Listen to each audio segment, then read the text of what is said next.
All right, so for week 2, discussion board 1, it was to come up or to share 2 or more examples of equitable literary practices in a content area, so in our classroom. Before I talk about the 2 examples that I liked from the Lexia Learning website, there was like a little passage that stuck with me, and it was that we now know it is impossible to predict everybody's preferred learning style based on a single dimension of her identity, that nobody, regardless of identity, learns the same way, regardless of what he or she is learning.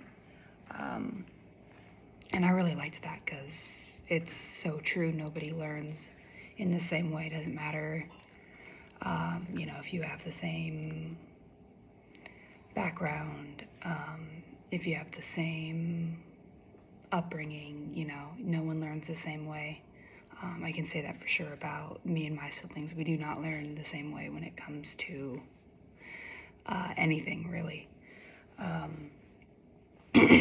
But one example that I found from the article, Learning for Justice, was to engage with the students in a conversation so that I can get to know them better, know their backgrounds a little bit more, and that I shouldn't focus on just 1 or 2 students,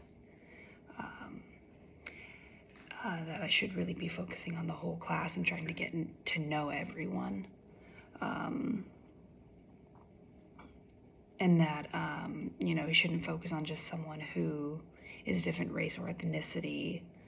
You should really be trying to get to know all of the students and know all their backgrounds and not just assume, hey, because this kid is from a certain race, he's going to learn this way.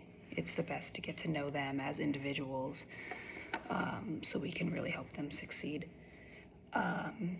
The second example was from that same, I hope I'm saying it right, Lexia Learning website. And it was to just recognize that not all of my students are going to learn the same way.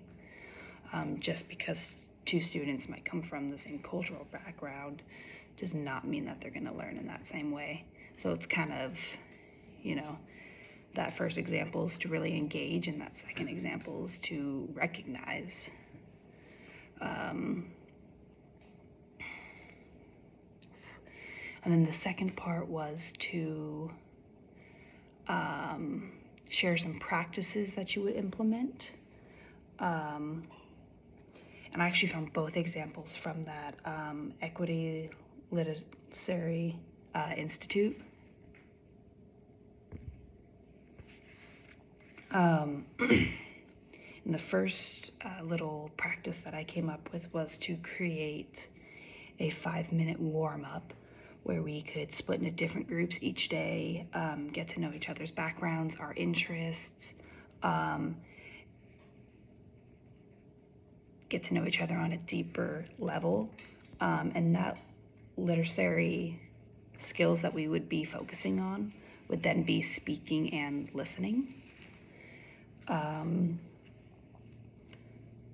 And then that second practice that I thought would be kind of interesting to implement would be that I could have like a little quiz on all of the students, maybe kind of like that Family Feud style where someone comes up and students have to try to match a background or like an interest to one of the friends that they know, like they, first one to buzz, and it could be like, oh, I know that Arthur is interested in basketball. It could be a fun way to show that everyone's kind of getting to know each other.